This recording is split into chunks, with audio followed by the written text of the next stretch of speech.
all game they were selling out basically, stopped the run, and you kind of like had to wait to get that crease to make a big play. What's it like when you kind of know you're going to have to be in one of those dog fights, just waiting for the chance to make a big play? I mean, all practice, like, they knew they had to start the run, me and Duke, so they had to come out with a game plan and go cover zero across the board, and we just had to find where to get Miller to throw the ball and stuff like that, so we had to come out there and just keep running the ball until we find the crease. Wes, if you could just kind of talk about the defense. There was a lot of questions about the defense coming into the season. What does it feel like for the defense to be able to come out there, hold down the team until the offense got on track? What does that mean to you? No, it's a beautiful thing. Every time you get to see the defense come together and just play football, it's always a blessing. It's a beautiful thing. We did a great job communicating. We made some mistakes in the front and back end of the defense. At the end of the day, it's about the next play mentality, So, love those guys. Keep going. I love how they fought to the very end.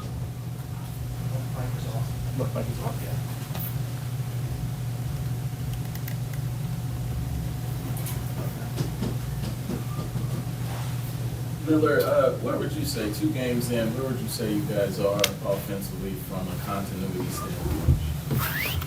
Yeah, I mean, I think obviously two very different opponents. I thought JMU did a really good job defensively tonight.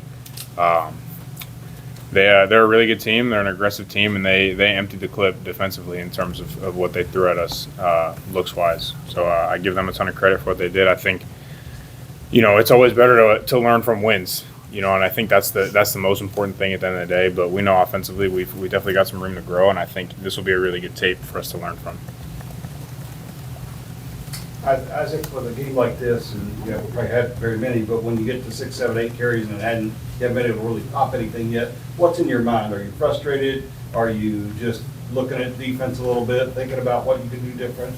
What's in your mind as you kind of work toward the big one? I mean, often carries, I feel like I needed them carries to see where I'm at for real, because last game I had 10 carries for 126, so I already knew they was coming here to play, so I just had to keep that chip on my shoulder and let everybody know who I am. I was just curious, Cliff talked about you were the originator of the heart sack celebration. Where does that, how did you guys think of that for sack celebration? So my mom was killed when I was 5, and I got a twin sister. So it's me, my twin. I got 2 older sisters. It's been us. So every time I get a sack, I throw the heart up because I love my mother and then my 3 sisters. Every time I get a sack, it's for them.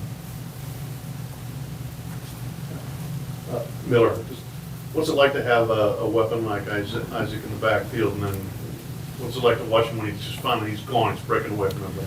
Yeah, I mean, I was talking to him and Duke throughout the game, just being like stay patient, because I mean, you kind of have a feeling as the game goes on, that they're gonna break one at some point, So that was really cool to see kind of come to fruition. I think this was a really good game for them in terms of battling through the team as a whole, but I think for them especially, battling through some adversity, not maybe popping some in the first half early on in the game, staying patient, trusting it.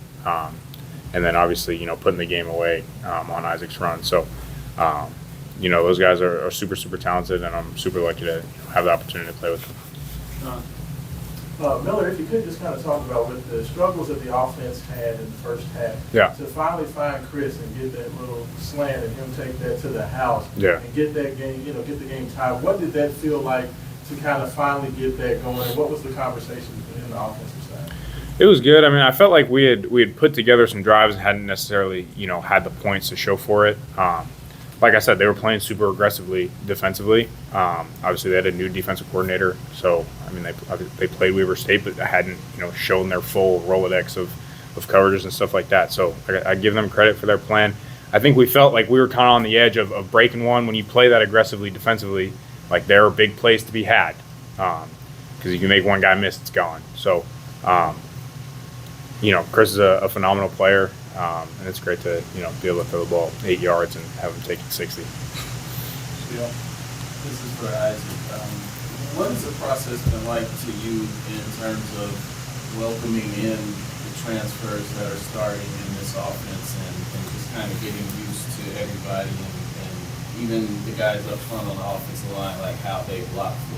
What has that process been like for you? I mean, the process for me is like we all communicate. So if they tell me something, I execute. I tell them something, they execute. So it's like us running back and forth and get to where we know what we can do as far as the game goes.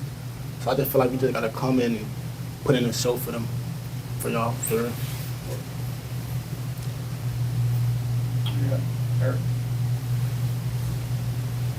Yeah, I think it feels like it's happened fast. You didn't play for a few games last year, and then it's just kind of blown up. What is it like, you know, for your family, for your friends, your people around you, to kind of see you go from somebody who weren't talking about it all to somebody that a lot of people are talking about? I mean, it's a blessing because I knew what I can do. Like when I first started playing for real, I already knew I had it in me. So I just had to come and show the coaches what I can do and made them believe in me and trust me with the ball in my hands. So, yeah.